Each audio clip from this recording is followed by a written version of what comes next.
Amen.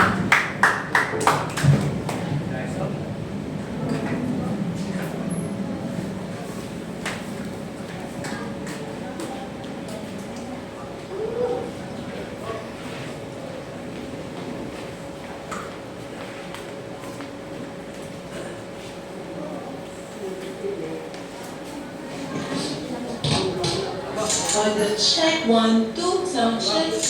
Good, wait.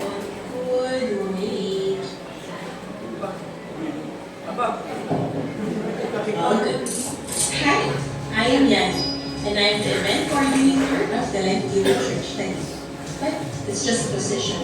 But hey, I am Yan, and as an event coordinator of the church, I would probably say that 2024 was really a great, blessed, and favorite year to all of us. And I have personally seen how faithful He is, how He moved, and how He keeps His promises. As we celebrated a lot of gatherings and events this year, the Lord showered us His blessings and grace. He never leaves us nor forsakes us. He gave us His favor in all ways and in all times. Proverbs 19:21 says, "Many are the plans in a person's heart, but it is the Lord's purpose that will prevail." And this 2025, may the Lord bless you and keep you. Make His face shine upon you and be gracious to you.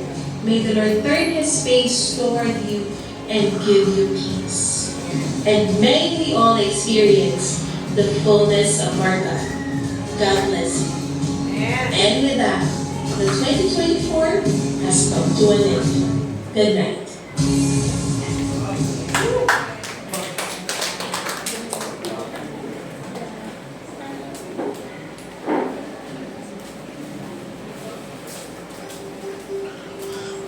Amen. Akala ko, Tuesday. Amen. Magandang umaga po sa buhay ng bawat isa. Welcome po sa ating gawain ngayong umaga. Pwede po ba pakibati po yung ating mga kasama ng isang magandang umaga na may ngiti sa mga labi. Ayan. Great somebody sa inyong likod, harap. Amen. Harapan niya. So welcome po. Masaya po tayo na tayo po yung nagkasama-sama muli. Amen po ba? Amen. Sa mga iba pong bit, alam niyo po marami pa pong pictures, no? Alam ko po, medyo nabitin tayo, medyo mabilis yung pagkakaano. Pero, i-visit niyo po yung Facebook natin. Okay? So, doon po natin makikita kung gaano po ka-faithful at kabuti ang Panginoon sa atin. Amen? Nagsimula at natapos ang 2024 dahil po sa masaganang biyaya ng Diyos. Amen. At yun po 2025, alam niyo po tayo po yung magtatagumpay, hindi po dahil sa sarili nating kalakasan, sa sarili nating galing. Okay, kundi sa biyaya pa rin po ng Panginoon. At dahil may biyaya po ang Panginoon, we can expect. No, pwede po natin i-anticipate, pwede po natin i-expect, pwede po natin kumaga ahangarin at natasain namin 2025 may mga magagandang bagay na ipapakita ng Diyos sa ating mga buhay. Amen po? So nagsisimula pa lang po ang taon. Amen. At alam ko po ang Panginoon po hindi po nagsasawa at mapapagod. Tayo minsan napapagod at nagsasawang umasa. Pero ang Panginoon po hindi nagsasawa at napapagod na tayo po ipagpalain po sa araw-araw ng ating buhay. Amen po? Sabi mo nga po sa katabi mo, good morning! Magandang umaga po. Last Sunday po, tayo po ay nakasama po sa gawain po sa anniversary po ng The Life Giver Church. Las Piñas po yung Christ Life Church, The Life Giver Church. Nag-anniversary po sila. Kami po ni Pastora Glyza at ni Pastora Jess po ay nakasama po sa celebration po. Amen. At nagpapasalamat po kami kay Ninang Loli na ginamit po ng Panginoon last Sunday. Amen. Salamat po, naging daluyan po tayo ng kalakasan. Amen. At salamat po sa buhay ng bawat isa sa atin. Alam niyo po, everyday po na nakikita po natin yung bawat isa, lagi ko po itong sinasabi, kayo po ay kalakasan. Amen. Hindi pa po kayo nagsasalita. Pero pag nakita po namin yung inyong mga ngiti, amen, papunta pa lang po kayo, pababa pa lang kayo ng tricycle, yung sasakyan nyo, kami po ay nagagalap. Amen. And God is faithful. Amen. Na kapag tayo po ay pumupunta at lumalapit sa Kanya, amen, minsan may mga inaatinan tayo, no, na mga events. Uuwi tayo, bless tayo, lalo pag may mga ayuda, o kaya may mga pamigay si Mayor, amen. Pero may mga time, may mga natin na tayo mga events, parang hindi naman tayo napagpala. Pero alam niyo po, sa Panginoon po iba. No? Never, hindi, kumbaga never kung papahintulutan ng Diyos na pag tayo po lumapit sa Kanya, ay papawin tayo hindi po na magpagpala. Amen. So whatever situation, whatever condition, yung meron po tayo, hindi po tayo aalis na nasa parehas sa kalagayan. Amen po? Kung tayo po ay pumunta dito, blessed na, lalabas tayo, mas blessed pa po. Kung tayo po ay pumunta rito na may iniin ng sakit at karamdaman, alam niyo po, pwede kung ito po yung araw natin ng kagalingan. Amen. Kung tayo po ay pumunta rito na may kagalumihanan ng puso, at tulad po ng kinanta natin, no, sabi po, kinanta po natin, salamat Panginoon, sa mga pagsubok na pinapahintulutan, sa dalamhati, minsan tayo po'y nagdadalamhati, minsan tayo po'y nalulungkot, pero tayo po'y umuwi ng may kagalakan. Hindi po dahil sa tayo ay mabuti, hindi dahil po sa tayo ay magaling, hindi dahil mabuti po ang Diyos sa ating buhay. Amen? So, this morning, no, every time po na pupunta po tayo sa church, dapat po may expectation po natin. No, inaasahan po natin, alam ko, Panginoon, may gagawin ka po sa aking buhay. Amen. Hindi ko lang po mararanasan yung sapat lang o yung just enough. Diba? Tayo po, no? Kumbaga, yung namumuhay ka lang ng sapat lang, yung isang tuka. Ang plano at kalooban ng Panginoon, tayo po ay lumalakad at namumuhay sa kanyang nag-uumapaw at masaganang biyaya. Amen. Ito po ay mararanasan po natin dahil ang Panginoon po ay mabuti. Amen po. Ang Panginoon po ay mabuti. Amen. At ayan po ay pangako ng Panginoon sa buhay ng bawat isa sa atin. Amen. At ang nangako sa atin ay tapat. Amen. Sabihin mo nga sa iyong matabi, ang Panginoon ay tapat sa ating mga buhay. Amen. Ang tungtungako na po tayo sa Word, bali po ang ating pag-uusapan po ngayon ay tungkol po sa dimension of grace. Okay? O aspects or aspeto ng biyaya o grasya ng Diyos. Amen. So, dimension of grace. Saglit po tayo manalangin. Aming among makapangyarihan sa lahat. Sa ngalan ng iyong anak at paglupay ng banal na Espiritu, kami po ay lumalapit sa iyo. Salamat o Diyos na kanina pa lang po sa praise and worship. Pinuspos mo na po kami ng iyong masaganang pag-ibig at ng iyong biyaya. Pinawi mo ng aming kalungkutan. Pinawi mo ng aming kapagalan. Pinawi mo na kami mga pagod. Salamat po, Panginoon, na Lord, today, Lord God, patuloy mo kami pagpapaniguguhing lakas, pagpapaniguguhing sigla, pagkagalingin na namang sakit at karamdaman na meron po kami, O Diyos. Bibigyan ng karunungan, gagabayan sa mga desisyon na aming gagawin sa mga susunod. At higit sa lahat, O Diyos, mararanasan pa po namin minsan. Salamat po ng marami kami po'y nananabik at patuloy na umaasa for more of you today, Lord God. In Jesus' name, Amen and Amen. Hindi ko palapakan po natin ang Panginoon. Parang gutom na kayo Amen. Palakpak po ng busog. Amen.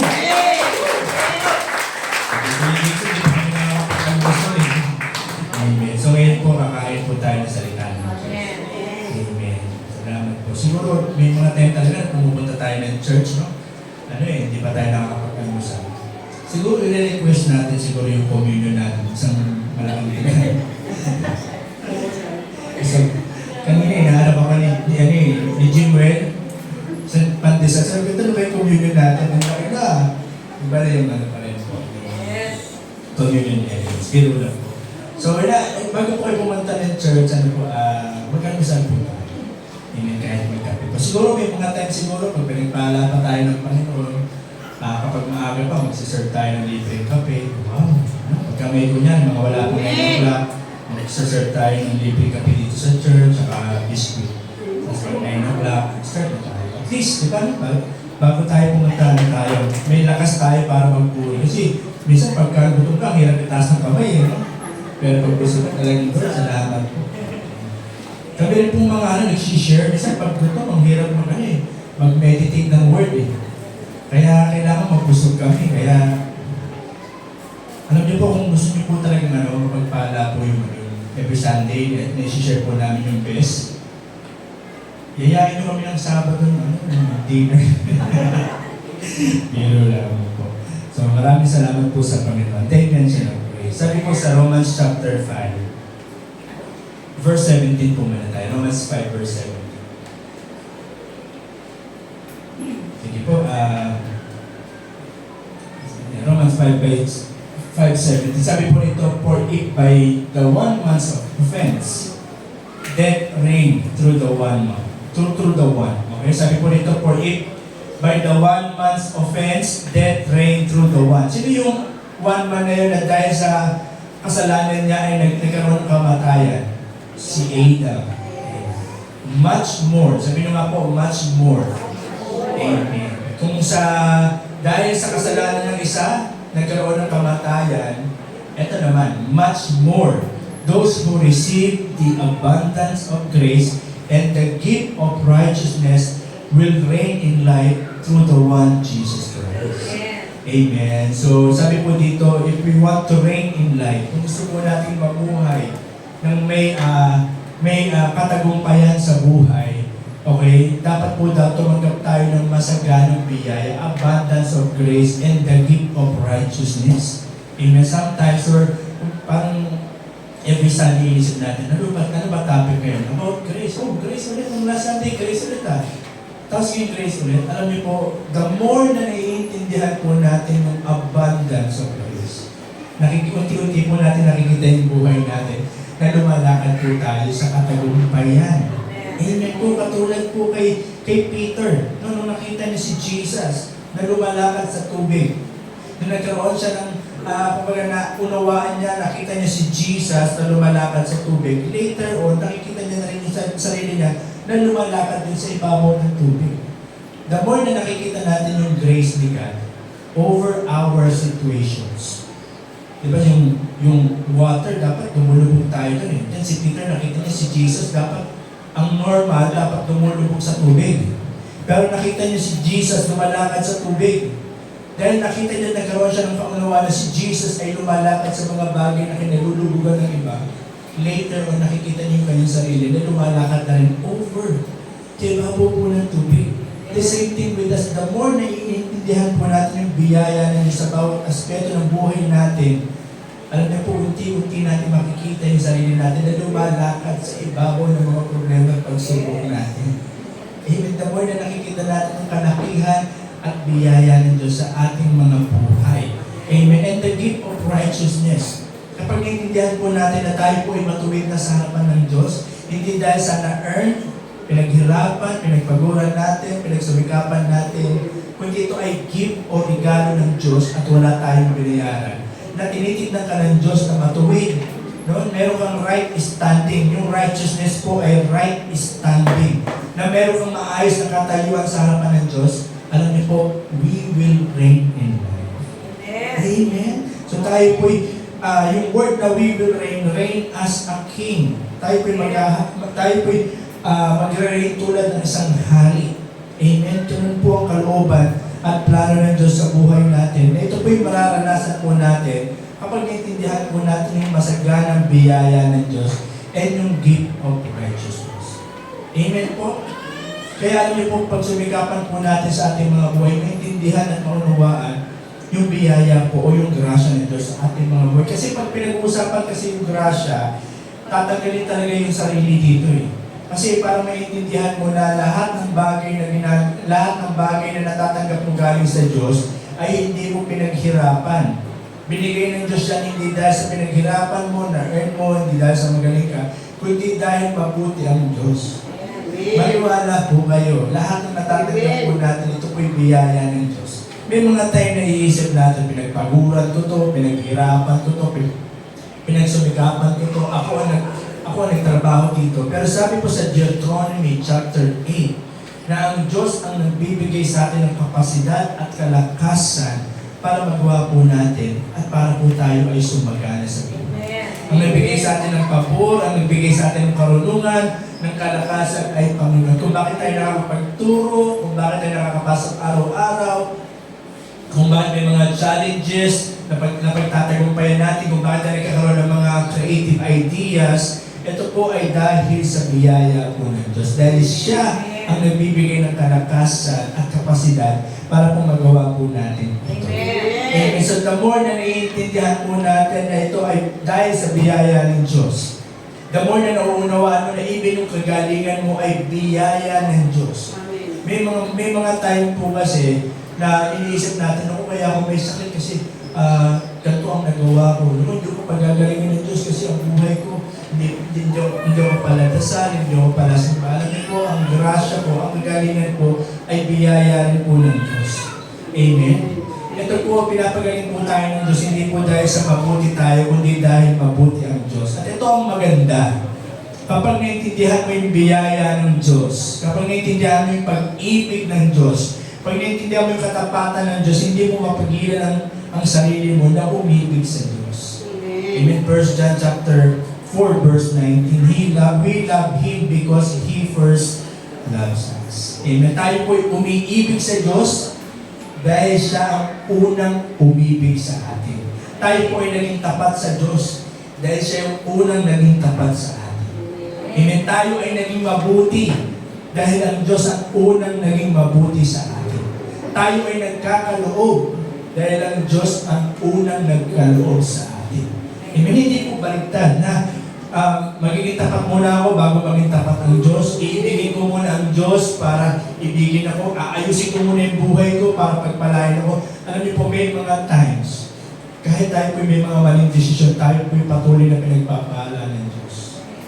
At nung naranasan natin yung pagpapala ng Diyos, doon po tayo nagdesisyon na maging tapat na sa Diyos.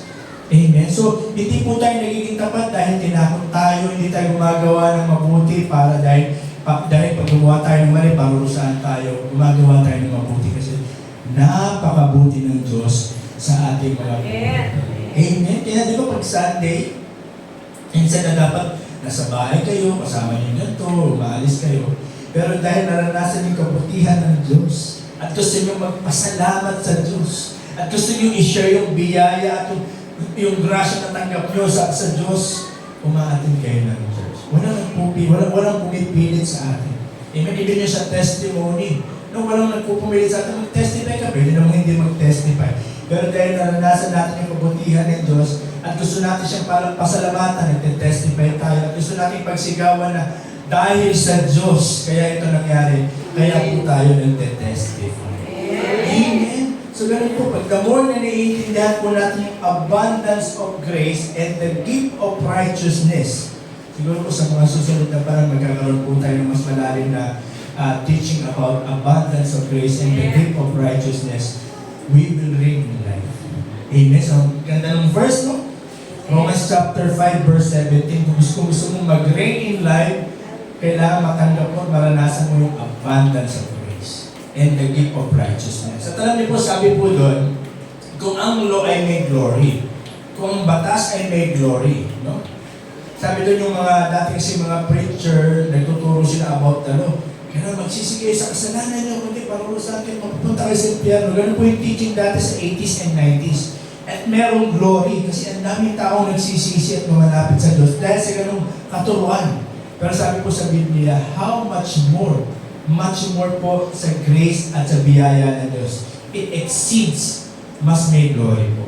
Amen. The more na nakunawa ng mga tao na ang Diyos ay puno ng grasya, the more na nalapit po sila sa Diyos.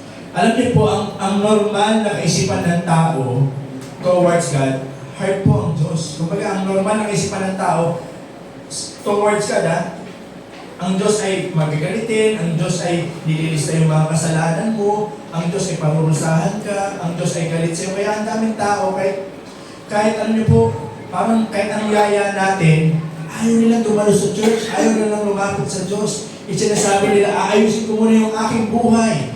Babaguhin ko muna yung aking buhay. Titigilan ko muna yung aking mga bisyo. No? Kasi ang tingin po nila sa Diyos, Diyos na mapagparusa, Diyos na mapaghusga. Pero the more na naunawaan po ng bawat isa sa atin at the more na nakita po ng mga taong nasa paligid natin, ang Diyos ay Diyos ng biyaya. Bagamat ang Diyos ay strong at galit sa kasalanan, ang Diyos po ay umiibig at nagmamalasakit sa ating mga makasalanan. Amen? At ang nararamdaman ng Diyos para po sa atin ay punong-puno po ng pag-ibig. Ganun po pagmulawa po ng mga tao yun, talagang sila po ay lalapit at lalapit sa Panginoon. Amen? Hindi dahil sa pinilit natin, hindi dahil sa tinakot natin, ang Diyos po, ang tao po, pag intindihan po nila na ang Diyos ay punong-puno ng pag-ibig, sila na po mismo ang lalapit sa Diyos. Amen po? Sabi po sa Romans chapter 5, verse 20, okay, sabi, moreover, the law entered that the offense might abound, but where sin abounded, grace abounded much more. Sabi po dun, where sin abounded, kapag yung kasalanan po ay lumalawak, mas lalong lumalawak ang grasya ng Diyos. Alam niyo po yung word na sin po dito, ito po ay bahagi ng pangungusap na ang tawag po ay pangalan or noun. Ibig kong sabihin, pwede mong palitan yung word na sin na if poverty abounded, if sickness abounded, no? If chaos abounded, if your problem abounded, ang sabi po doon, grace abounded much more.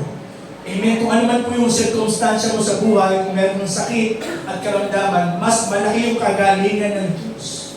Amen. Kung ikaw po ay merong kabigatan, mas malaki po yung solusyon ng Diyos. Amen. Kung ikaw po ay may pinagdadaanan sa buhay, mas malaki po yung biyaya po ng Diyos. Sabi po dun, where sin abounded, grace abounded much more. You know what? May mga panahon sa buhay natin na nakikita po natin na yung sin, yung poverty, mga problema natin, mukhang lumalawak sa buhay natin. At alam niyo po, hindi po ito birong karanasan. May mga panahon na tayo po nasasaktan. May mga panahon na tayo po napapagod. At may mga panahon na tayo po ay parang gusto na natin sumuko at umayaw. Pero ito po yung paalala ng Panginoon sa atin. Mas malaki po ang biyaya ng Diyos kaysa sa anumang pong pinagdadaanan ng bawat isa sa atin. Amen. And time will come. At darating po yung panahon na makikita po natin ang kabutihan, ang katapatan, ang pag-ibig ng Diyos, yung maghahari at mag-uumapaw compare po sa mga sitwasyon ng bawat isa sa atin. Amen. Sabi mo nga sa iyong katabi, mas malaki ang biyaya ng Diyos. So Jason, mas matigas ang ulo ng asawa ko. Mas matigas ang ulo ng anak ko. Mas matindi yung problema ko sa boss ko. Mas malaki yung problema ko sa bulsa ko. Ang sabi po doon, mas malaki po ang biyaya ng Diyos kaysa sa anumang kung pinagdadaanan sa ating mga buhay. Amen? So instead of meditating, tingnan natin, sukatin natin, no? Yung ating mga problema, mas sukatin po natin at tignan po natin mas malaki ang biyaya ng Diyos. Amen? To the point, naalala ko na po si Jesus, no? Pag may lumalapit sa Kanya, di ba tayo pagka pupunta sa doktor, bago tayo gamutin, patingin nga muna ng ultrasound, x-ray, bukay na, magpa-test ka muna. Then mula sa mga test, doon niya sasabihin, gagaling ka pa. Hindi na. Diba? Si Jesus, pag may lumalapit sa Kanya, hindi niya na kailangan ng x-ray. Hindi niya na kailangan ng ultrasound result mo. Hindi niya na kailangan ng CT scan. Pag lumapit ka sa Kanya, uuwi ka na ng pinagaling na. Amen. Sometimes, sa pag-research natin sa mga nararamdaman natin, minsan pag may nararamdaman tayo, okay lang naman yun kasi at least additional information. Alam mo na yung mga bawal at hindi bawal. Pero minsan sa pag-research natin, sa pag-aaral natin sa mga pinagdadaanan natin, parang minsan mas lalo tayong nabibigatan kasi nakikita natin yung laki ng problema natin. Pero kung tutuusin, pag nilapit mo na sa Diyos yan, hindi niya natatanong gaano ba kalaki yan, gaano ba kaliit yan. Pag lumapit ka sa Diyos, dahil mas masagana ang kanyang biyaya, pagkagalingin ka na niya. Tutulungan ka na niya. At uuwi ka na ng pinagpala. Amen? Even yung 5,000, sabi ng mga disciples, Lord, magagabi na. Wala na tayong papakain sa kanila, pauwi na natin sila. Ano sabi ni Jesus? Paupuin niyo sila. Amen? At meron naman tinapay at 2 isda, pinagpala sila. Kasi kapag lumapit ka kay Jesus, hindi ka pwedeng umuwi ng nagugutom. Hindi ka pwedeng umuwi na hindi ka napagpapala. At alam niyo po, ang ginawa ni Jesus, pinaupo sila. Alam niyo po yung pag-upo, ito po ay picture ng rest. Bisa sa mga pinagdadaanan natin sa buhay, bisa masyado tayong alikagad, Gusto masyado tayo ng problema, pero gusto po ng Panginoon, tayo po'y mag-rest sa kanyang mga pangako. Amen. Kasi inisip natin, paano to? Okay lang naman yun, kasi human as we are, talagang dumadaan tayo doon. No? Pero gusto po ng Panginoon, tayo po'y magpahinga at maupo at nakaran at magtiwala sa kanyang mga pangako. Amen. Sabihin mo nga sa katabi mo ulit, ang Diyos ay mas masagana kaysa sa iyong mga pinagdadaanan. Amen. So sabi po doon, His grace is sufficient po. Sabi po sa 2 Corinthians chapter 12, verse 9. Yan, meron na lang po akong 30 minutes. Mabilis na lang po ito. Sabi po dito, my grace is sufficient for you, for my power is made perfect in weakness. Even sa panahon na ito'y nangihina, no? Even sa panahon na ito'y napapagod. Okay? Even sa panahon na piling mo hindi imposible na sitwasyon, sabi po dito, for my power is made perfect in weakness. Amen? Sabi po dito, my grace is sufficient for you. Ang biyaya po ng Diyos ay sapat sa ating mga pangangailangan. Amen? Kapag inutusan ka ng boss mo na gawin to, no? Minsan stress tayo, paano na, 2 araw na lang, magre-report na ako, you know what? His grace is sufficient. May mga bayarin tayo, ilang araw na lang. No, parang, Lord, ilang araw na lang. Okay? His grace is sufficient. Amen? At alam niyo po, may mga panahon sa buhay natin na talagang mahina tayo. Pero you know what? Ang Diyos ay nananatiling malakas. Amen? Ang Diyos ay nananatiling malakas at kaya niyong suplayan yung ating mga pangangailangan. Amen? So, ang dimension of grace po, ito po yung iba-ibang aspeto ng grasya na hindi lang po ito tungkol sa kaligtasan. Amen?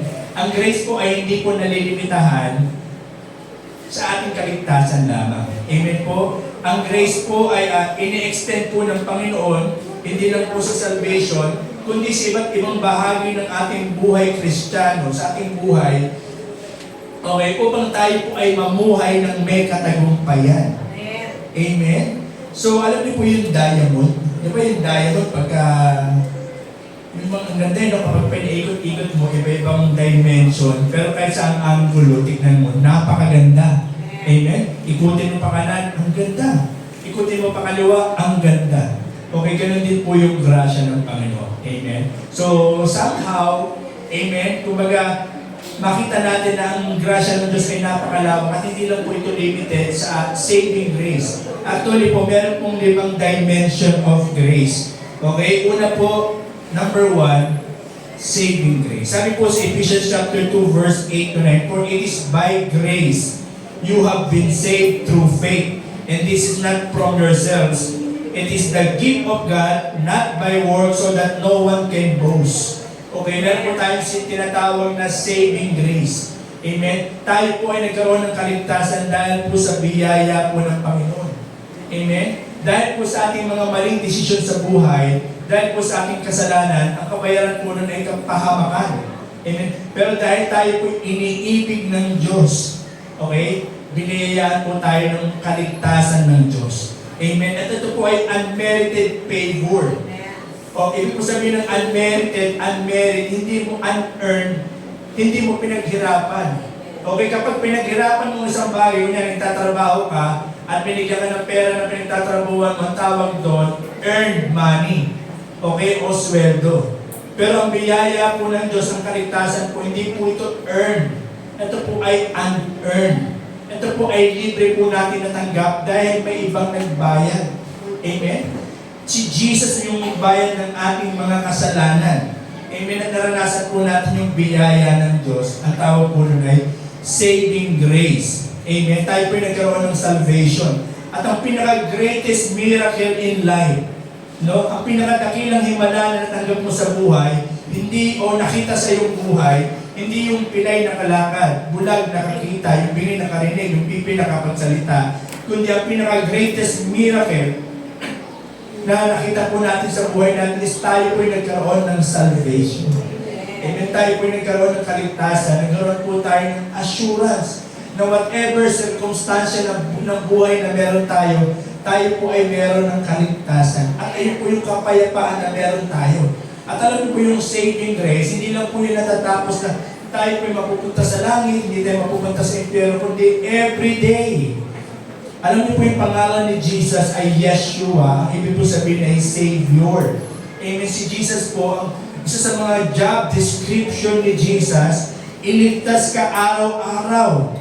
We never know. Alam niyo po, we never know kung ilang aksidente dapat naranasan natin, pero iniligtas tayo ng Panginoon.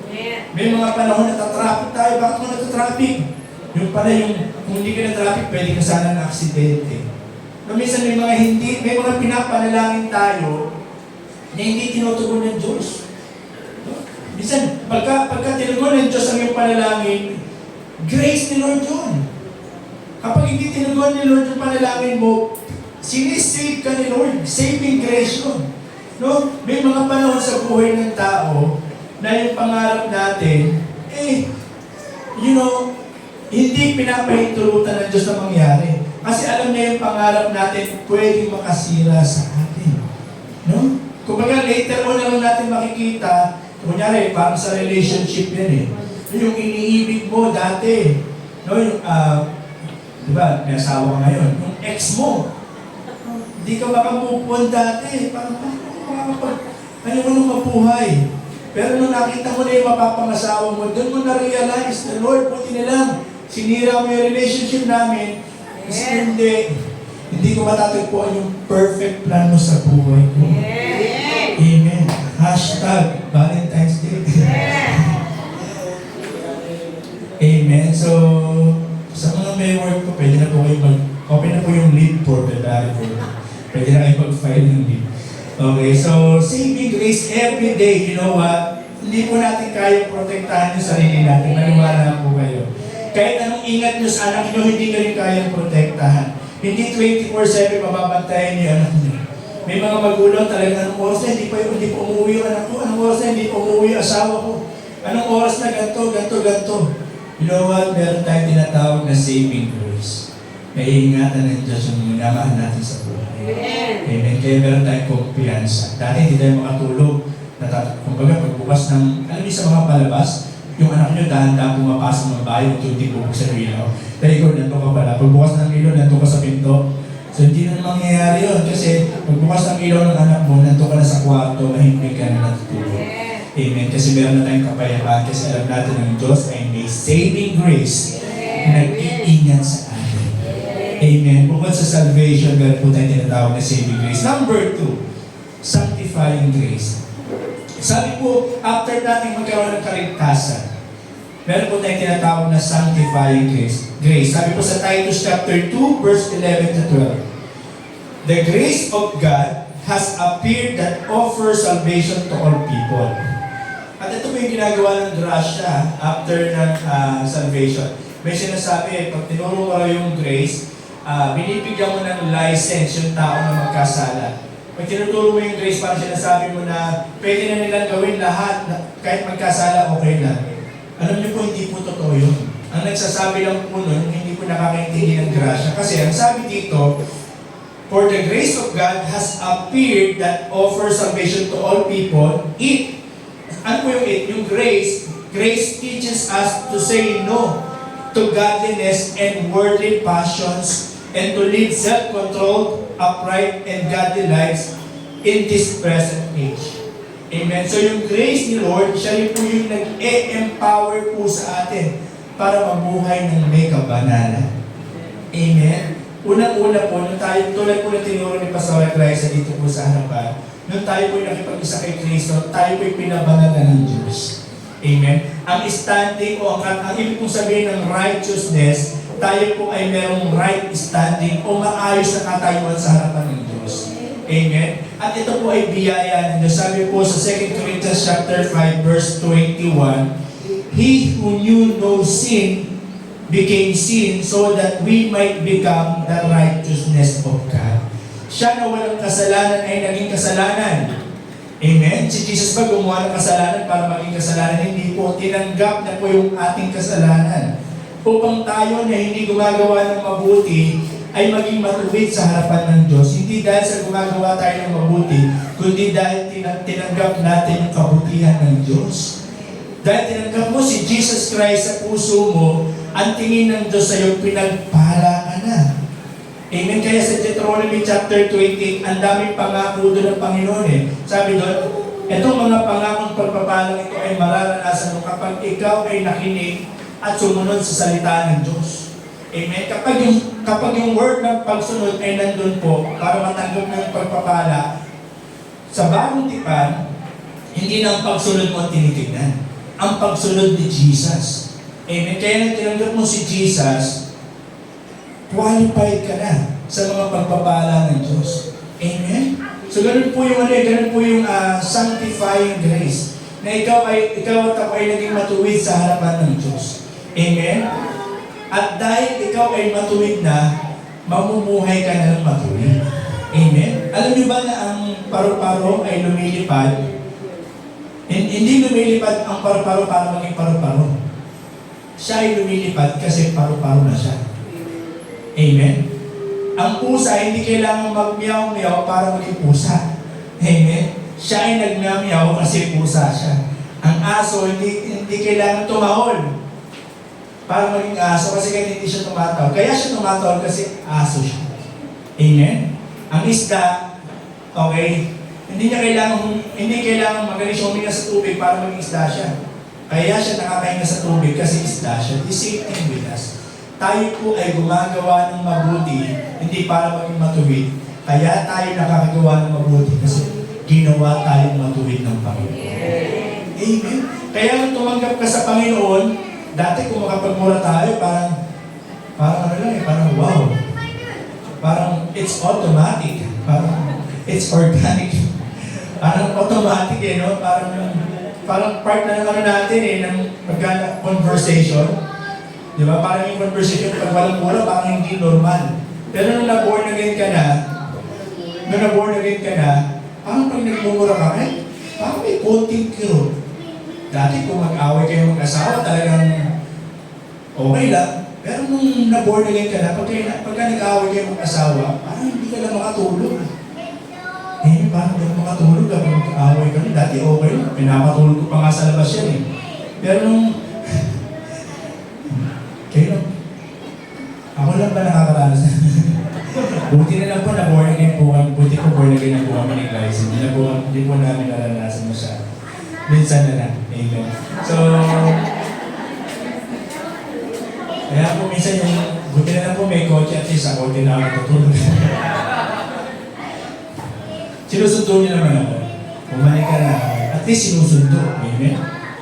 At least sinusundo. Amen. Tawag po doon sanctifying grace. Amen. After natin magkaroon ng relasyon sa ating Panginoon, para mabuhay ng may buhay Kristiyano, hindi mo pa rin sa sariling lakas. Sanctifying grace din. Amen. Ang Diyos ang magbibigay sa iyo ng kakayanan para mamuhay ng matuwid. Amen.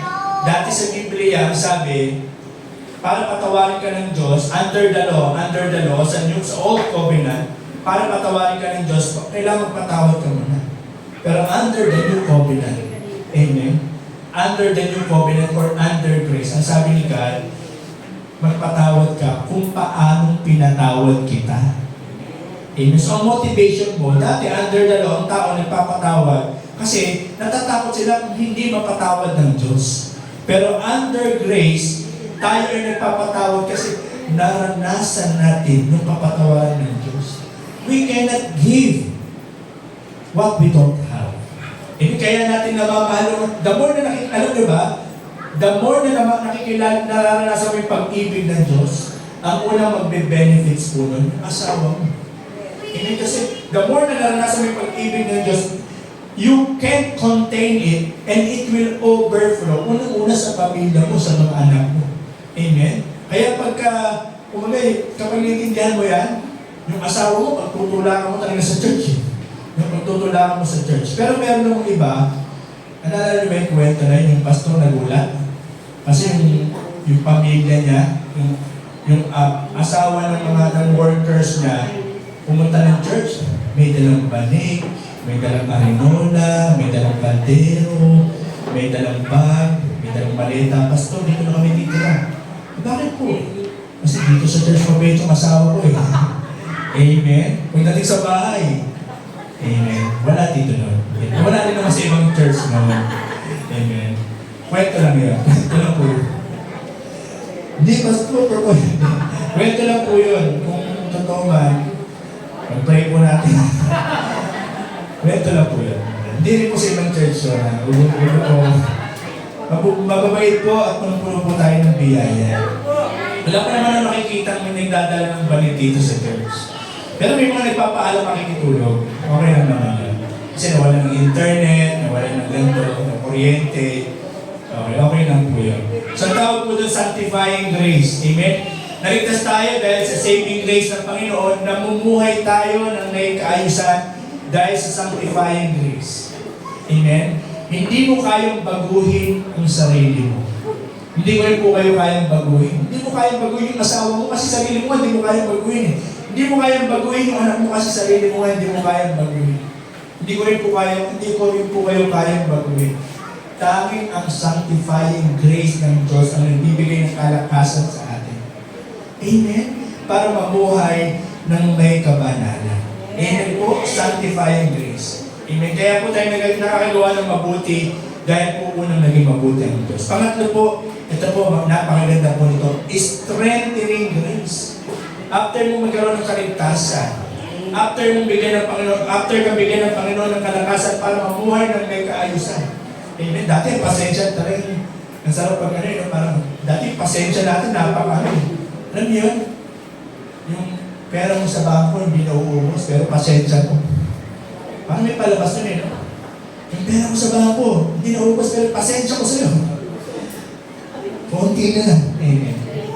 Okay, so, pero nung naunawaan natin yung biyaya ng Diyos, humaba-haba yung ating pasensya. Amen po ba? Parang ayaw nyo mag-amen Amen. Parang no? Ayaw ko mag-amen kasi katabi ko sa ako Amen. Ayaw ko mag-amen kasi katabi ko na ako Amen. So, amen po. Praise God po. Ang tawag po doon ay sanctifying grace. Ito naman po, after natin bigyan ng Panginoon, after tayo bigyan ng Panginoon ng sanctifying grace, binibigyan po tayo ng Panginoon ng strengthening grace. 2 Corinthians chapter 12 verse 9, sabi po rito, my grace is sufficient for you, for my strength is made perfect in weakness. Ito po ang nag-pray po nito, ang sumulat po nito ay si Apostol Pablo. Pinabi niya sa Panginoon, Lord, maraming beses na hinihiling ko sa'yo, tanggalin mo to. Maybe, hindi po ni-specify sa Bible kung ano yung problema pinagdadaanan ni Pablo, pero meron siyang struggle that time na hinihiling niya sa Diyos na tanggalin. Di ba ganun yung prayer natin minsan? Lord, tanggalin mo to. Lord, alisin mo to. Pero alam mo yung hindi inalis ng Panginoon. Okay? Anong ginawa ng Panginoon? Sinabi niya kay Pablo, my grace is sufficient. Bibigyan kita ng kalakasan. Amen. Pinalakas ng Panginoon si Pablo para mapagtagumpayan yung mga struggles na yun. Binigay ng Panginoon si Pablo ng grasya para makalagpas sa mga struggles na yun. May moment sa buhay natin mga kapatid na minsan iniiyak natin sa Panginoon, Lord, alisin mo ako sa ganitong sitwasyon. Lord, bakit sa akin pa ito nanggaling? Bakit pa sa akin ito nangyayari? Lord, alisin mo na ito, hindi ko na kaya. Hindi ko na alam kung paano ko paharapin ang bukas dahil dito. There are moments na kahit ilang beses natin pag-pray, hindi talaga naalis yung ganong sitwasyon.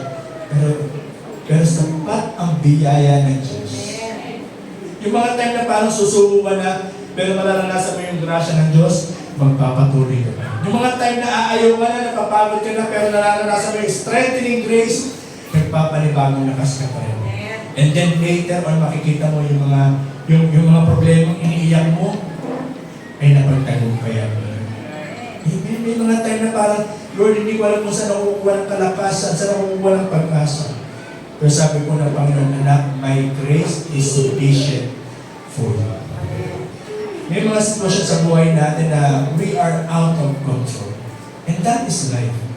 Hindi mo control yung relasyon ng mag-asawa, hindi mo control yung trabaho mo, hindi mo control yung mga anak mo, hindi mo control yung kalusugan mo. Pero ang sabi ng Panginoon, my grace is sufficient. Ibig po sabihin, sapat ang biyaya ng Diyos para magtagumpay ka sa anumang sirkumstansya ng buhay na meron ka. Amen. Bago ka palang, alam niyo po ba, ito yung maganda sa Diyos eh. Bago ka palang dumaan sa ganyang kalagayan, binigyan ka na ng grasya para magtagumpay ka. Amen. Lord, bakit naman napaka-unfair? Bakit laki ng problema ko? Yun na eh. Ako na mabait. Yung katrabaho ko, tulog ng tulog sa kanya na kung may promotion. Yung kapitbahay ko naku, ang ugali ay grabe. Sila pa yung nakikita kong laging ang daming Shopee at Lazada dumadaan.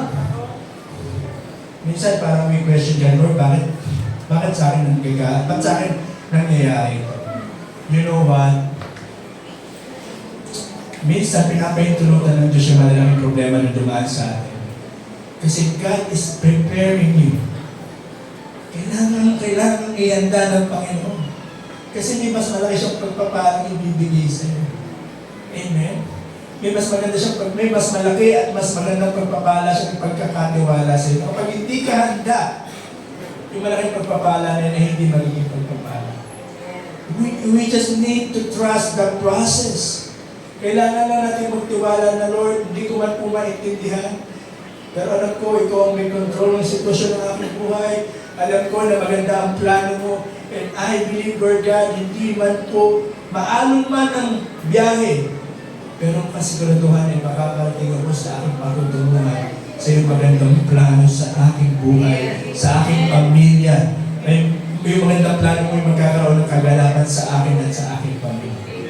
Amen. Because He who promised is faithful. Amen. You know what yung faithful, yung tapat? Baliktarin mo. Tapat pa din. Amen. Yung word na tapat, kahit baliktarin mo, tapat pa din. Kaya pala tapat. Ang Diyos, kahit baliktarin mo yung circumstansya ng buhay mo, ang Diyos ay nananatiling mabuti at tapat pa rin. Sa panahon na pinagpapala ka, ang Diyos ay nananatiling tapat. Sa panahon na dumadaan ka sa problema at pagsubok, sakit at karamdaman, ang Diyos ay hindi nagbabago. Tapat pa rin siya. Amen. At ito po yung pangako niya sa atin. Even sa panahon na tayo nanghihina, sa po dito, my strength is made perfect in weakness. Amen. Minsan iniisip natin, Lord, hindi sapat ang lakas ko para magtagumpay dito. Hindi sapat ang edukasyon ko para makuha itong blessing na ito. Lord, hindi sapat ang experience ko para maranasan ko. Pero one thing I know, your grace is sufficient and your power is made perfect in my weakness. Amen. Sapat ang biyaya ng Diyos. At ang tawag ko doon ay strengthening grace. Amen. Kapag tayo po dumada sa mga pagsubok at problema, meron pong strengthening grace na binibigay ang Diyos sa buhay ng bawat isa sa atin. Amen. Ano po yung una? Saving grace. Ano yung number 2? Sanctifying grace. Number 3, strengthening grace.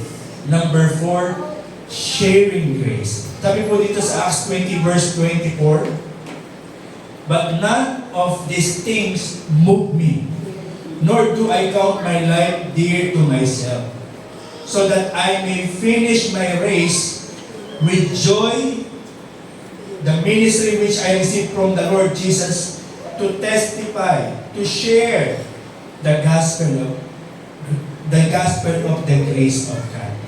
Alam niyo yung sinabi ni Pablo meron isang gospel lang siyang sinishare. Amen? Meron isang gospel na kung bakit siya binibigyan ng Lord ng lakas, is para may share po yung gospel of grace. Ang tawag po na ay sharing grace.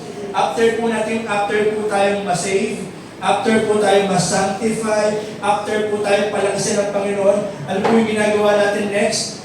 We share. Amen? Alam niyo po, nakakapag-share tayo kasi ang Diyos ang unang nagbibigay sa atin. Amen? Ang tawag po doon ay sharing grace. Pinagpapala tayo ng Diyos sa kanang kamay at pinapadaloy niya to upang sa kaliwang kamay makapag-share tayo. And the more na ang pagpapala ay dumadaloy ng maayos, mas marami pa po yung natitira sa atin. Ang tawag po doon ay sharing grace. Na tayo po'y pinapasagana ng Diyos higit pa kaysa sa ating pangangailangan upang tayo po'y maging pagpapala. Amen? Ang Diyos binibigyan tayo ng grasya para makapag-share tayo. Ang Diyos pinagpapala tayo ng masagana para maging pagpapala tayo sa iba.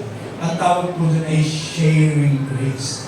Amen? Na yung mga testimonies, yung mga pagsubok natin, no? Yung mga pagsubok natin, yung mga testings natin, God allows those things upang meron kong i-share na testimony. Amen? Ang tawag po doon ay sharing grace. Amen? Na kahit hindi ka pa nga nagsasalita, nakikita na sa ngiti mo. Amen? Pagpunta mo sa church. Amen? Pagpunta po ba natin sa church, sa ngiti po ba tayo? Kasi naman po tayo. Amen? Ngiti mo pa lang. Amen? Nagiging kalakasan na po tayo. Amen? Tapos dati, pag pinakausap ka, ayaw mo magsalita. Pero dahil sobrang nag-uumapaw yung grace ni Lord sa'yo, gusto mo mag-share. Dati sobrang busy mo sa trabaho mo, pero nung nakita mo meron dapat ipag-pray, nagbibigay ka na ng panahon. Nung nakita mo may dapat share ng goodness ni Lord, nakakapag-share ka. Ang tawag doon ay sharing grace. Amen? Na dati ang focus lang natin, trabaho, bahay. Ngayon dahil puno-puno ka ng sharing grace, naghahanap ka ng pagkakataon, paano ako makakapaglingkod sa Panginoon? Amen? Anong talento meron ako yung gusto kong ipagamit sa Diyos para maging pagpapala? Anong meron ako na pwede kong i-share para sa kabutihan ng Panginoon? Sometimes wala tayong magandang boses. Wala tayong magandang boses. Pero magaling tayo sa computer, pwede tayo sa tech team. Amen? Okay, gusto natin matutong tumugtog. Bukas ang music team. Amen? Kumbaga yung binibigyan po tayo ng opportunity ni God, gusto natin maging part ng ministry, binibigyan tayo ng opportunity na makapaglingkod. Ang tawag po sa kakayanan para makapaglingkod po tayo, sharing grace. Kuya Jesus, di ako magaling magsalita. Pero gusto kong mag-share. Pero nung pinagsalita ka, pinapot ka na ng 30 minutes. Amen? Dati, hindi ka talaga makapagsalita. Pero ngayon, nakakapag-share ka na ng goodness ni God. Ang tawag doon, sharing grace. Maniwala po kayo si Nanay Lourdes, 74 ka na nanay, nagsishare po yan sa Metro Taguig ng Bordo. Si Nanay, 74 yan ha. Ikaw, 18 years old ka pala. Amen. Amen. Gamitin po natin ang ating mga kakayanan para makapag-share tayo naman. Alam niyo po, natutunan ko sa buhay, ang trabaho natin, kahit gano'n tayo pa-busy, ang negosyo natin, kahit gano'n tayo pa-busy, part-time lang tayo doon. Tayo ay full-time Christian. Amen. Kumbaga, yung mga trabaho, negosyo natin, yung mga other concerns natin, part-time lang tayo doon. Ang pinaka-full-time natin, tayo po ay servant, tayo po ay Christian, na binibigyan tayo ng Panginoon ng grace to share para ipakita sa iba ng Diyos ay mabuti. Amen? So whatever circumstances na meron po tayo, God is giving us sharing grace para makapag-share. Alam niyo po, meron po kung hindi ako nagkakamali si James yata si Apostle James, lumapit siya kay Jesus. Sabi niya, kasi nahirapan siya maglakad. Baka nahirapan siya maglakad. Sabi niya, Jesus, umiiyak siya, Jesus, ba't di mo pinapagaling? Sabi ni Jesus, hanggang ngayon ba, hindi mo pa alam kung kaya kang pagalingin mo hindi. Sabi ni James, alam ko kung kaya mo kong pagalingin. Kasi nakita niya yung ginawa ni Jesus eh. Parang sinasabi ni Jesus, sabi ni James, nahirapan ako maglakad. Patahin mo kong pagalingin.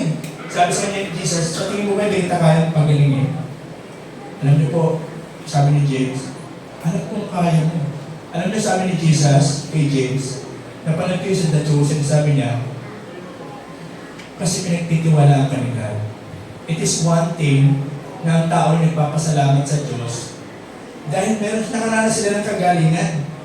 Amen? Di ba pag ikaw nakaranas ka ng kagalingan, nahirapan mo maglakad, tapos pinagaling ka ng Diyos, magpapasalamat ka talaga, talagang tatanong ka talaga. Pero it is another thing na kahit may dinadanas kang pagsubok, magpapasalamat ka pa rin sa Panginoon. And people will see. Alam niyo po, may mga time na kahit sa gitna ng pagsubok at problema, magpapasalamat ka pa rin. Pinapatunayan lang natin sa ibang tao na kahit sa anong sirkumstasyon ng buhay, ang Diyos ay nananatiling mabuti. Na hindi lang tayo magpapasalamat pag dumadanas tayo ng magagandang bagay. Meron pa rin dahilan para magpasalamat kahit tayo dumadanas sa mga pagsubok at problema ng buhay. Ang tawag po sa grace na nakakapagpasalamat ka pa rin, nakakapag-testify ka pa rin, kahit dumadaan ka sa pagsubok at hamon ng buhay, ang tawag po dun ay sharing grace. Amen. Ang daming grace ni Lord, no? Para pakanya po natin ang Panginoon. Una na saving grace, number 2, sanctifying grace, number 3, strengthening grace, number 4, sharing grace. Amen. Si Tito Pechi, maraming salamat po sa buhay. Pero si Tito Pechi, pagpunta rito, gustong magsilbi sa Panginoon. Amen. Kahit minsan, siyempre may edad na tayo, hindi na tayo ganun kalakas, no? Pero yung natitira niyang lakas, natitira niyang oras, hindi niya pinagdadamot at pinagkakait sa Panginoon. Ang tawag po dun ay sharing grace. Amen? Minsan may mga panahon na sabi ko nga kay Lord, yung mga kasama ko yung mga pastor, magandang umaga po sa mga pastor na nanonood. Kapag every Friday po, nagkakaroon po ng fellowship. Meron po si Tatay Lubabio, parang 70 plus years old na rin, si Nancy Pastora Sitas, pinakaw na si Pastora Sitas, 70 plus na rin no? Tapos, yung mga pastor ko si Bishop, alam niyo mga nag-mission pa yan Si Pastor Jason Kay, nagdadrive din ng mga 12 hours para lang makapaglingkod. Ay, may makapunta, makahayo. Tapos may mga time na umaakit pa sila ng bundok, si Pastor Leo, may dala-dala pang mga mabibigat na gamit. Pastor Leo, umakit ang bundok, pero pandala-dala mga mabibigat na gamit. Parang sabi ko kay Lord, huwag mo naman paubutin ng 60 years old ako bago ako mag-mission. Alam mo, sapat yung sharing grace mo na even sa ganitong panahon, i-equip, i-enable, kumbaga, bibigyan mo ako ng makayanan para makapaglingkod ng buong buusin. Amen? So, I know God will provide. I know God's sharing grace is enough para po tayo makapaglingkod. Amen? Sa mga Bible studies, kung tayo po gusto po natin mag-share, meron tayong gift of teaching, na pagka nag-devotion ka, bless na bless ka, huwag lang ikaw yung mabibless. Amen? Sharing grace. Kapag ikaw ay ipinagpala ng Panginoon, alam niyo po, the reason kung bakit tayo pinagpapala ng Panginoon na sobra-sobra, hindi lang para ma-enjoy natin, kundi para tayo po maging pagpapala sa iyo. Ang tawag mo nun ay sharing grace. Amen? Sabi mo nga sa katabi mo, sharing grace tayo. And last na po, and then we will pray po. Serving grace. 1 Peter chapter 4 verse 10, after nating ma-save, ang Diyos binibigyan tayo ng through saving grace, ang Diyos binibigyan tayo ng sanctifying grace para mamuhay ng may kabanalan. Number 3, binibigyan tayo ng Lord ng strengthening grace para makayanan natin ano man po yung hamon ng buhay na meron tayo.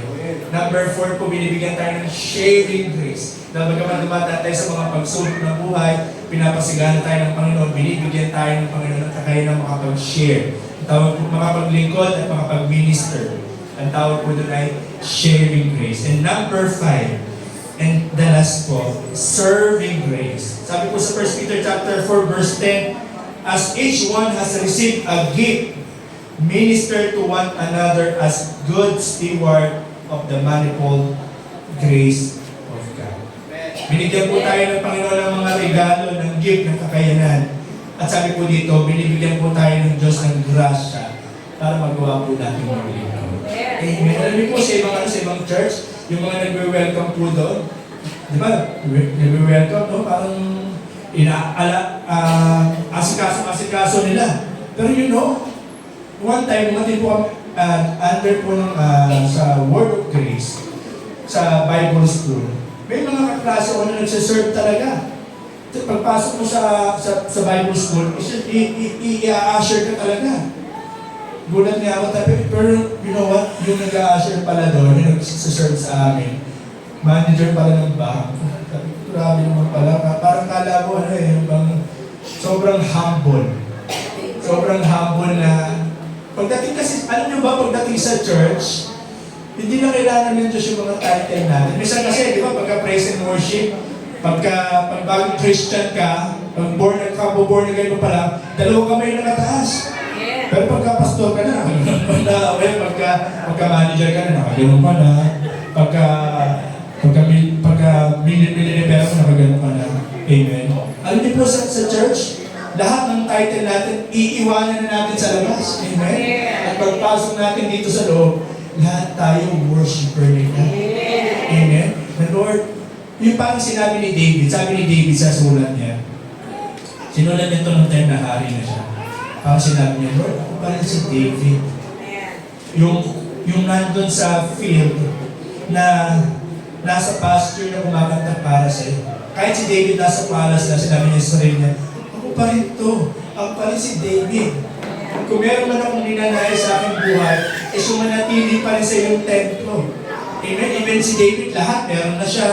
Kayamanan, kapangyarihan, lahat, name it, meron si David. Pero sabi niya, kung meron man akong hihiling sa Psalms 127, kung meron man akong hihilingin one thing, sumanatili pa rin sa presensya mo. Parang as if God is telling, as if David is telling God, Lord, ako pa rin to. Ako pa rin po yung dating natagpuan mo na musmos, na walang-wala. Ikaw pa rin yung kailangan ko at ikaw pa rin yung kumukumpleto sa amin. Amen. Pagdating po dito sa church, lahat po tayo worshiper ni God. Amen po. At binibigyan tayo ng kakayanan ni Lord na makapaglingkod. Amen. Kung baga makapag-minister sa isa't isa. Serving grace. And then end with this. Isang beses, si Jesus at si Pedro po nag-usap. Sabi ni Jesus kay Pedro, Peter, iniibig mo ba ako? Then sabi ni Peter, yes Lord, I love you. Then ano sabi ni Jesus? Sabi ni Jesus, kung iniibig mo ko, ang sabi niya, mag-offering ka, hindi. Ang sabi ni, kung iniibig mo, pagsilbihan mo ko, hindi. Ang sabi ni Jesus, alagaan mo yung mga tao. Amen? Tinanong siya ulit, Pedro, iniibig mo ba ako?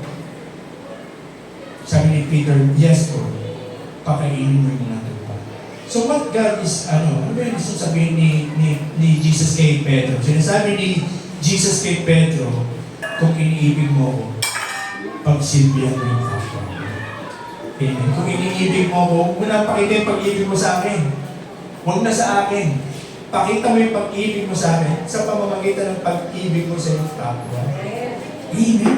So that is why. Alam niyo kung bakit po may church? Amen? Kasi ito po yung nagiging natin avenue. At dito po meron tayong opportunity to serve. I-express yung love natin kay God through serving. Amen? So tayo po, kumbaga, hindi lang po tayo manatiling laging nakaupo. Amen? Alam ko po yung mga upuan niyo, may mga pangalan na po yan. Amen? Na pag may nakaupo dyan, parang may masama loob. Upuan mo yun, nabili ko rin. Parang nabili lang. Amen? Parang pag iupuan nyo, may pangalan na yan, pag may nakaupo dyan, may naninibago kayo kasi dyan kayo every Sunday. Pero alam niyo po, hindi po tayo tinawag ng Diyos para laging umupo dyan. Tinawag tayo ng Panginoon para darating yung panahon, tatayuhin po tayo. At magsisilbi tayo sa Panginoon. Hindi dahil sa magaling tayo, hindi dahil mabuti ang Diyos. Ang tawag po din ay serving grace. Amen. Ito po ulit yung lima. Number 1, saving grace. Number 2, sanctifying grace. Number 3, strengthening grace. Number 4, sharing grace. And number 5, serving grace. Tayo po natin tumayo, tayo po manalangin. Hallelujah. Natawagan ko po yung music ministry po natin. Pilit po tayo sa worship. Minsan pa po, abitin po natin yung pinita po natin. Magpasalamat po tayo sa Panginoon. Salamat, Panginoon. Sa lahat ng season, sa lahat ng panahon ng ating buhay, tayo po ay laging magpapasalamat sa Panginoon. Sa dalamhati man o kalungkutan, maging sa katugunan man ng ating mga panalangin, patuloy pa rin tayo magpapasalamat sa ating Panginoon. Dahil ang Panginoon po natin ay nananatiling mabuti sa ating mga buhay. Amen po. Palapakan po natin ang Panginoon. Ay po'y manalangin. Aming Ama. Kami po ay nagpapasalamat sa iyong masaganong biyaya na patuloy mong binabahagi at ibinibigay sa buhay ng bawat isa sa amin. Salamat, Panginoon, na sa iyong biyaya, sa iyong grasya, nagagawa po namin maglakad ng may katagumpayan. Salamat po, Panginoon, na sa iyong grasya, nagagawa pa rin namin itaas ang aming mga kamay at pagpuri sa gitna ng dalamhati at kalungkutan. Maging sa panahon ng aming mga panalangin na inyo po tinugon, kami po'y nagpupuri at nagpapasalamat. Salamat po, Panginoon, sa iyong grasya, O Diyos, na nagbibigay kalakasan sa amin, Panginoon. Sa gitna ng mga pagsubok at problema, kami po'y nakakapagpagpapay, Panginoon. Maraming salamat. Patuloy, Panginoon, pagpalain mo po ang bawat isa. Patuloy, Panginoon, mangusap ka sa aming mga puso na yung grasya na tanggap po namin sa inyo ay ma-share din po namin. Salamat po, Panginoon. Patuloy, pinupuli ka po namin at pinapasalamatan sa mga pangyarihang pangalan ni Jesus. Amen.